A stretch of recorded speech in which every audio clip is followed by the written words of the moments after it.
Welcome. We are now on page 104 in the physical book and page 112 in the PDF, going back over, reliving the story of Kennedy and Trump. And I have loved doing this. I forgot to play the little intro video, so I think I will do that a little bit because I really want to try to start off the show with that little entrance video. I like it. It came out well. It took me a little while to get that done and to feel happy about it. A few different ideas. This promo is only about 1minute and 22 seconds of your lifetime. It doesn't need to be on the highest quality, I suppose. I'm just gonna pause it right there. And yes, you can see that I am wearing a very special belt here for a very special reason. Because one of the greatest speeches that you will hear at the RNC, the Republican National Convention, night 4, when Donald Trump officially accepts the nomination for the Republican Party presidential candidate, the best speech of the night is Hulk Hogan. And maybe I'll find that. Maybe I'll pull that out of my hat too, if I can pull it up quickly. So let me go ahead and share this, play this, and I will be right back. The story of Kennedy and Trump has changed the course of history forever.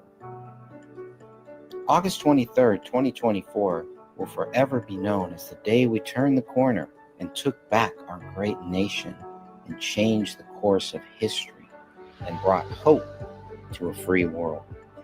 Join me as we relive the strange relationship between Kennedy and Trump, leading to their return to the White House to make America healthy and great again. I spent 2 years following the Kennedy and Trump campaigns. Long before the two men ever considered running for president, Kennedy sued Trump and stopped him from building a golf course near the Hudson River. After Trump won the presidency in 2016, he recruited Kennedy to look into vaccine safety issues. Kennedy was forced out the door after clashing with a man by the name of Anthony Fauci. But the assassination attempt on President Trump's life brought Kennedy and Trump closer than ever. From rivals to collaborators, from foes to friends, this is the story of Kennedy and Trump. You can download the book for free right now by going to kennedy&trump.com. That's kennedy&trump.com. My name is Greg Fernandez Jr. God bless you all.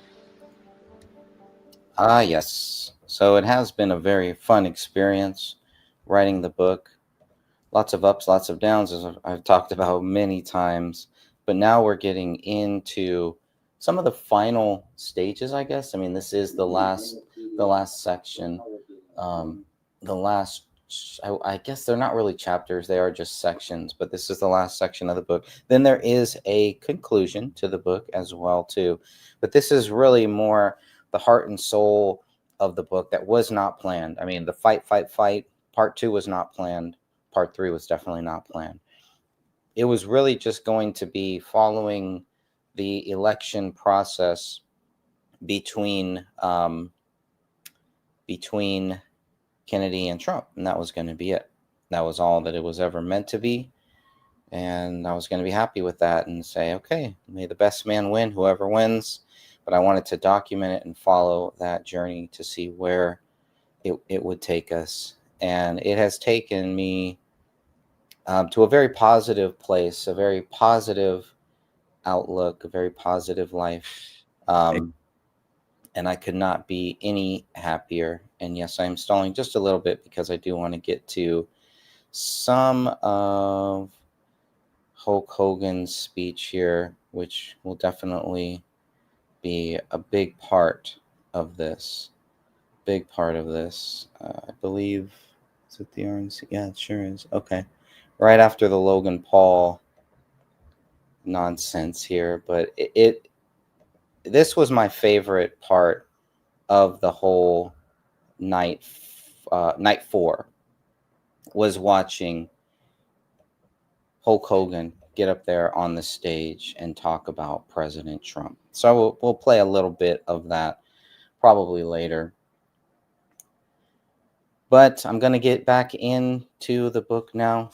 Again, one of the greatest champion, if not top 2 in the world.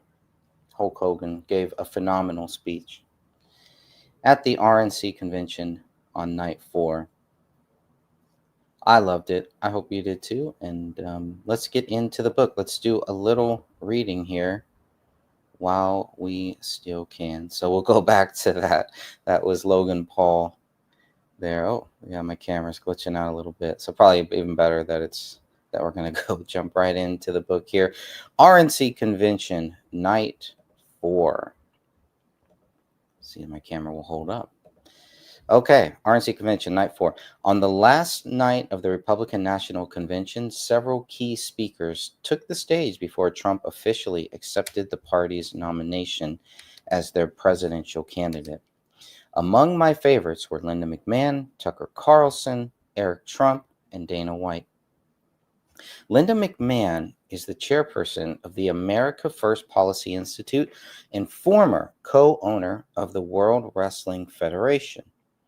She also served in the first Trump administration as the head of the Small Business Administration from 2017 to 2019. I first met Donald Trump when I was the CEO of the World Wrestling Entertainment, McMahon said during her speech. For fun, he became part of some of the most compelling and highest rated storylines in the company's history. And when he became president, I was honored to serve in his cabinet, running the Small Business Administration. I traveled the country talking to business owners and job creators. They knew they had a president who understood them and fought for them. He knew that small businesses are the engine of the American economy, and the Trump tax cuts proved to be like rocket fuel for them. So, I think stopping right there, since we are on the topic of wrestling, maybe I will play a little bit of some of the best stuff. I know we've had talked a little bit about the wrestlers for Trump, and I did make this little clip-umentary here, so I'm going to play a little bit of this. I think some of this is fascinating. This is Stone Cold Steve Austin talking about President Trump. WrestleMania, I don't know, 4 or 5 years ago, whenever it was, when they gathered up the 2 teams, and Vince had a team and Donald Trump had a team, and those 2 teams are going to wrestle each other. I was a special referee, and whoever's team lost was going to get his head shaved. Okay, well, you know the gig here. Yeah. Donald Trump ain't getting his hair shaved. He's got that comb over thing, and it's going to be a long time. If he gets that shit shaved off, it's going to be a long time before it grows back. Right. And so Vince is on the hook. So anyway, we do the deal. And the thing about the match was, Teddy, we're at Ford Field, and that Ford Field seats about 90,000 people. It's gigantic. It's a huge indoor stadium. But what happens when you're in a 20 by 20 ring there and the crowd's a little far back, the sound doesn't really travel to the ring. It just kind of escapes up into no man's land, and you can't hear it. So we were out there working, and I was calling the match, but I'm listening to the crowd because I know if we need to shift gears, we need to do something else. But the bottom dropped out of that because we couldn't hear shit. And we're all in there, and I'm kind of giving Vince a gimmick look, and he's looking at me. We thought we lost the people. Well, when you watch it back on pay-per-view, I mean, the people were with everything that was going on. We just couldn't hear it. Right. So now what they do when they're working in a big arena like that is they'll put some monitor speakers and point those back towards the ring, like a rock and roll band does, so you can hear the feedback or hear yourself, hear what's going on. And if you hear that crowd, it helps you make your decisions. Right. So anyway, there we were in the middle of a 8-man clusterfuck. And Vince's team lost the gig, counted 3, and it was time to shave his head. And so we did that, and we were just kind of going over, the brass tacks of the business, and then we're going to go back and, have the event. And before we left, Vince says to Donald Trump, "Hey, Donald, one more thing." And I didn't even know about this, but I was watching it unfold. How you feel about taking a Stone Cold Stunner? And Donald kind of hesitates. The boy's handler's right there. And Donald's worth, I don't know, $1 billion, $2, whatever it is. Yeah.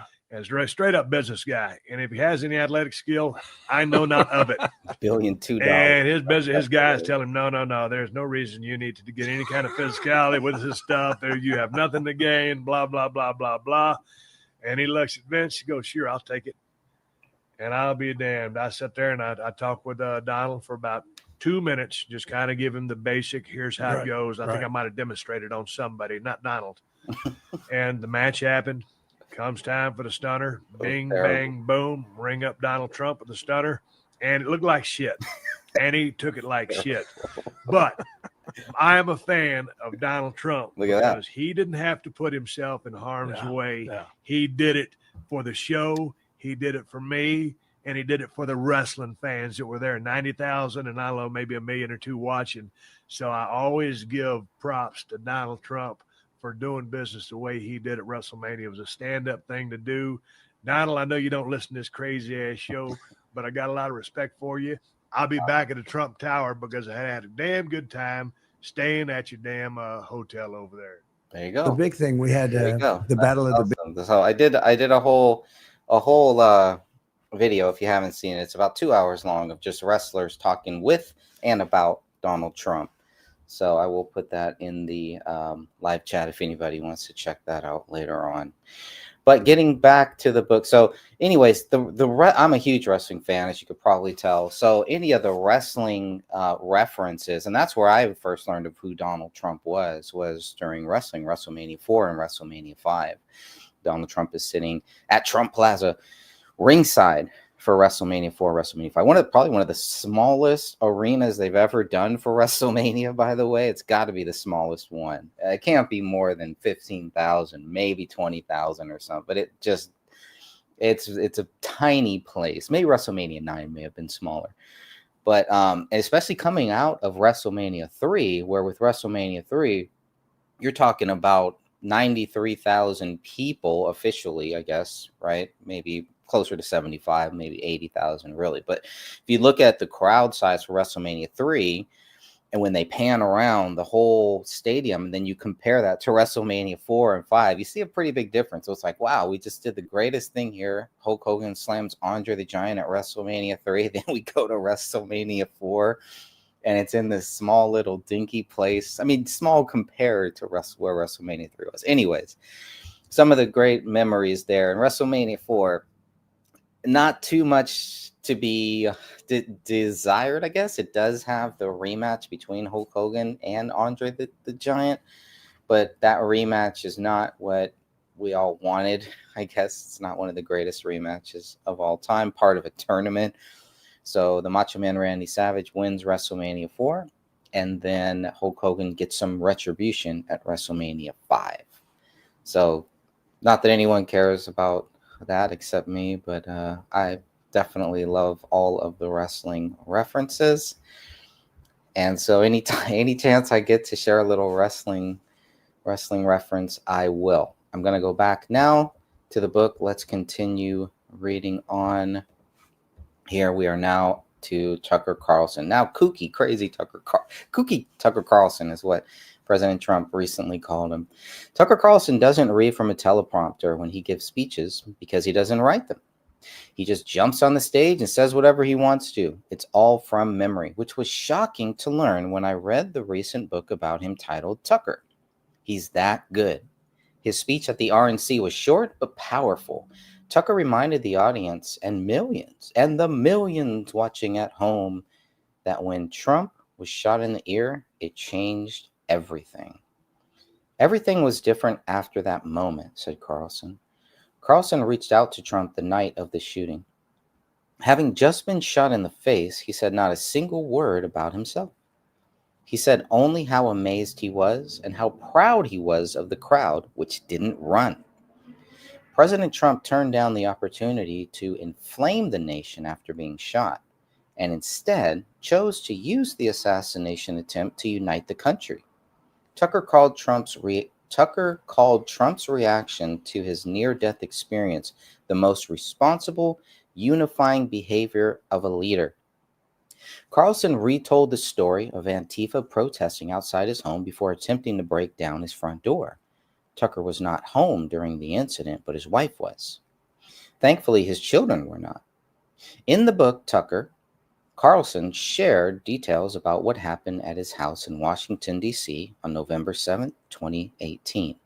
His wife was in the kitchen when someone started throwing himself against the front door and actually cracked the front door.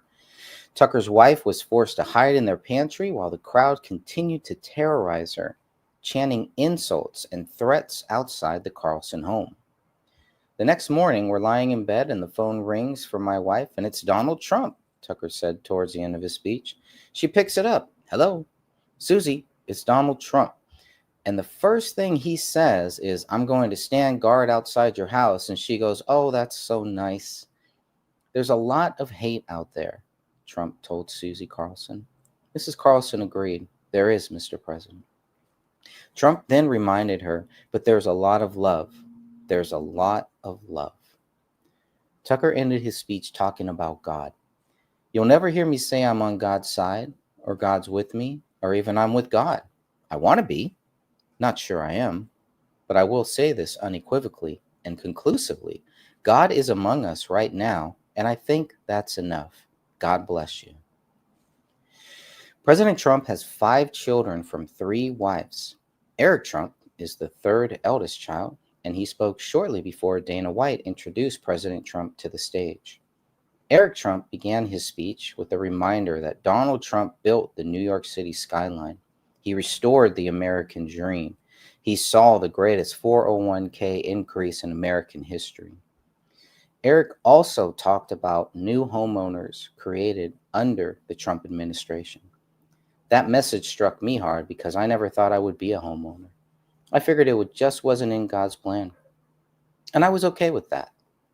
Then opportunity through tragedy allowed my wife and I to become first-time homeowners. Owning your own home is a huge responsibility, as my father-in-law would say. You never really own your home. And as my father-in-law would say, you never really own your home if the government can take it away at any point. It's sad, it's frustrating, but he's right. I hope Trump will address the property tax issue one day.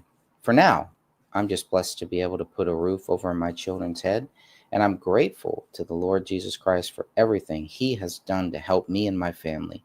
Put your faith in Jesus, and you will see great things happen in your life. Eric Trump's speech also mentioned the tariffs President Trump put on China and how he was the first United States president to walk on North Korean soil. We were winning, Eric continued.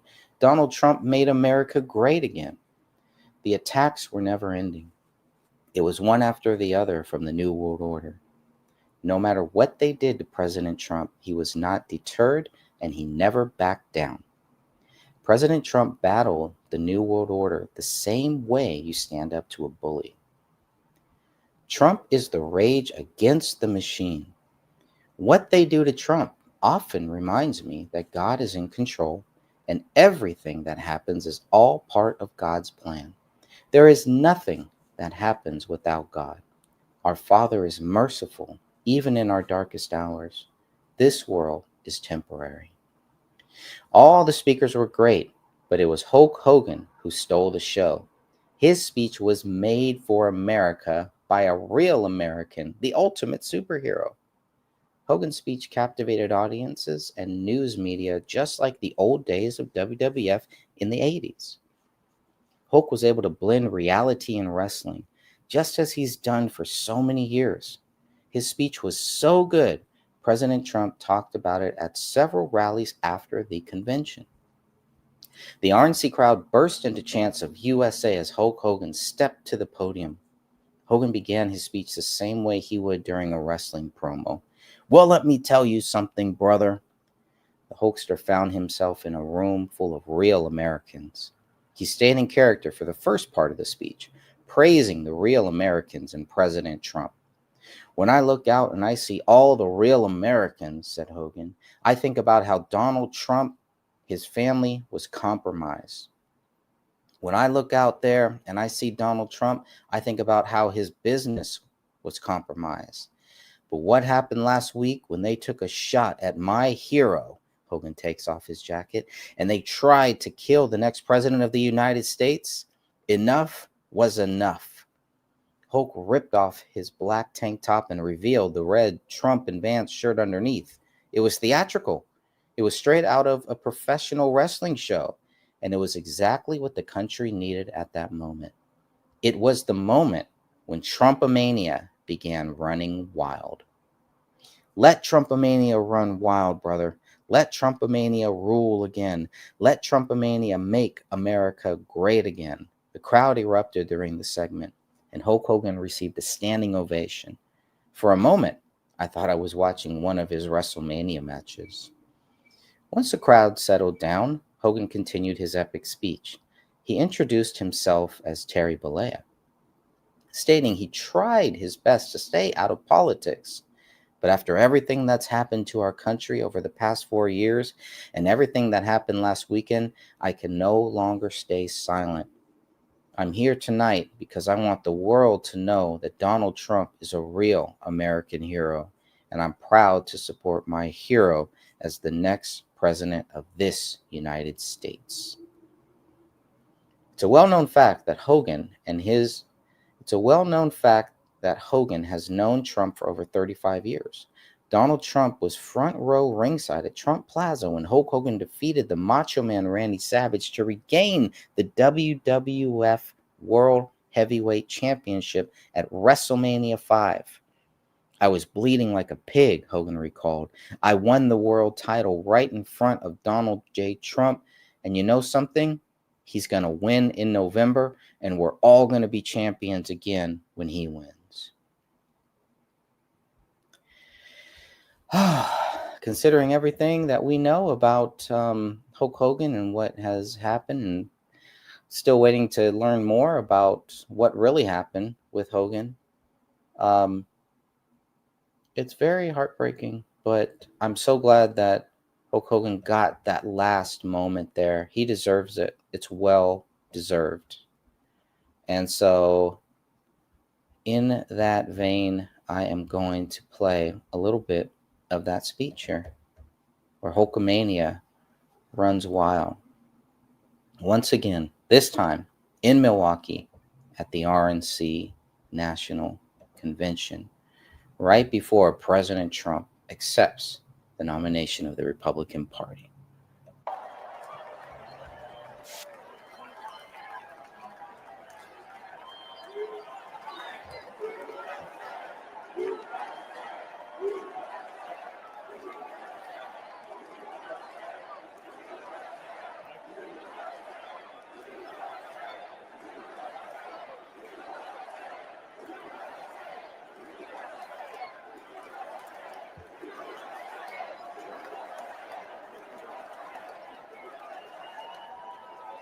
Well, let me tell you something, brother.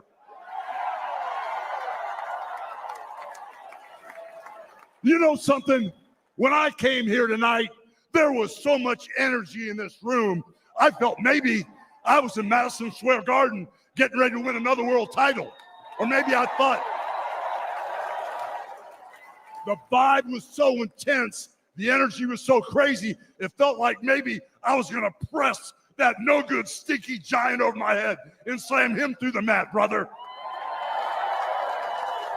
But what I found out was I was in a room full of real Americans, brother. And at the end of the day, with our leader up there, my hero, that gladiator, we're gonna bring America back together. One real American at a time, brother.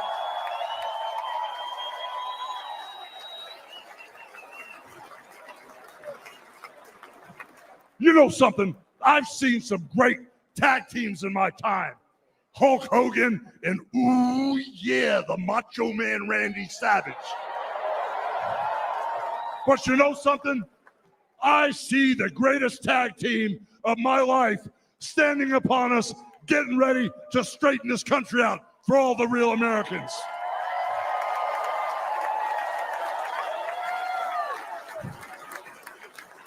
You know, even though you guys are real Americans, you better get ready. Because when Donald J. Trump becomes the president of the United States, all the real Americans are going to be nicknamed Trumpites because all the Trumpites are going to be running wild for 4 years. So with the power of Donald J. Trump and all the Trumpites running wild, America is going to get back on track. And like Donald J. Trump said, America is going to be great again.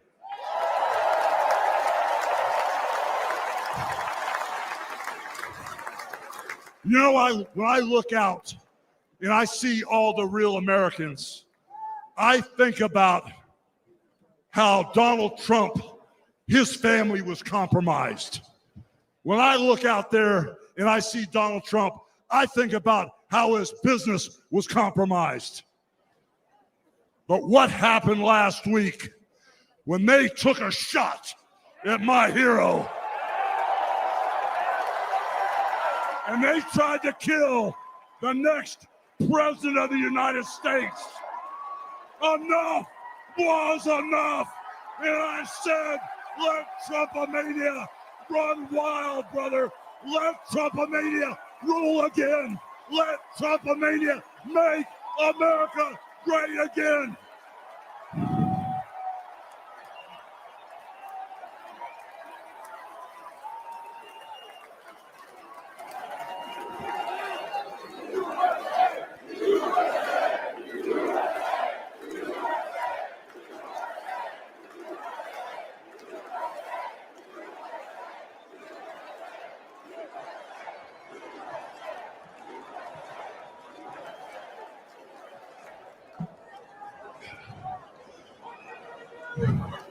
You know something, Trumpites?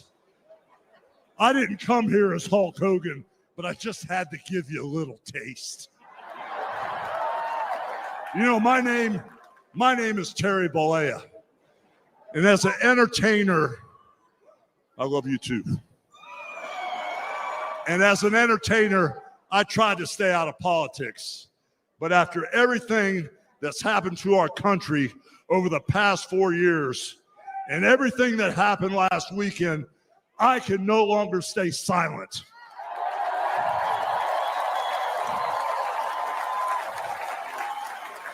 I'm here tonight because I want the world to know that Donald Trump is a real American hero. And I'm proud to support my hero as the next president of this United States.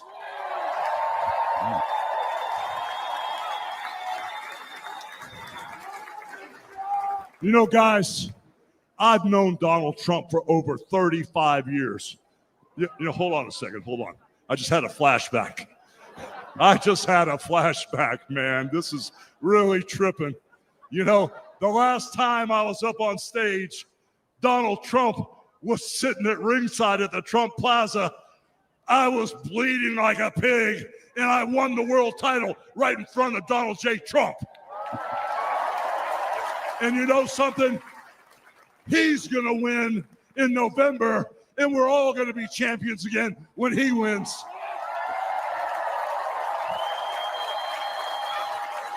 And like I said, I've known that man for over 35 years. And he's always been the biggest patriot, and he still is. He's always told you exactly what he thought, and he still does, brother. And no matter the odds, he always finds a way to win. And when he's back in our White House, America is going to start winning again. That's true. Hogan was right. Why did we ever start winning again? Still are. Okay.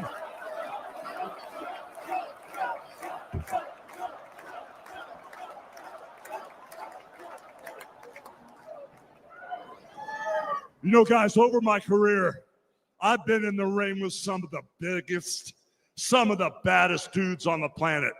And I've squared off against warriors, ooh yeah, savages. And I've even, like I said, body slammed giants in the middle of the ring. And I know tough guys. But let me tell you something, brother. Donald Trump is the toughest of them all.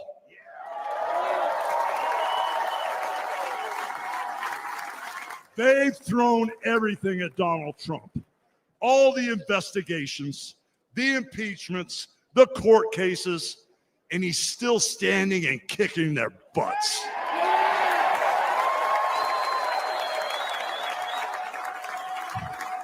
You know, we never had it better than the Trump years. Back then, we had a thriving economy. We had strong borders. We had safe streets. We had peace and respect around the world. But then we lost it all in a blink of an eye. Crime is out of control.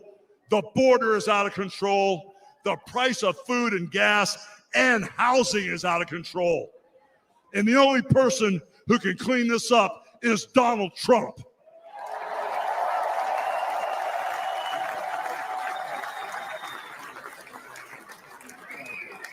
You know, guys, I really, really love this country. And I've lived the American dream. And I want my kids, your kids, and all those little teeny Hulkamaniacs out there to live the American dream too.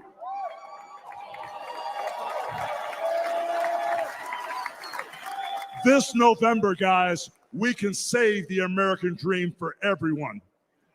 And Donald Trump is the president who will get the job done.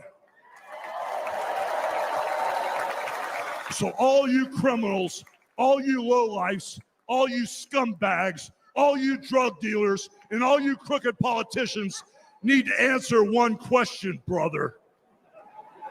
What you gonna do when Donald Trump and all the Trumpomaniacs run wild on you, brother?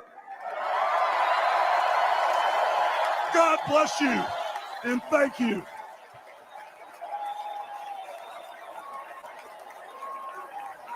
That was amazing.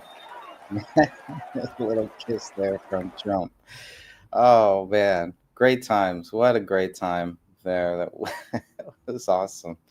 Moment I'll never forget. So happy to watch that live. I didn't know Hulk Hogan was going to be speaking there, and all of a sudden, here he comes.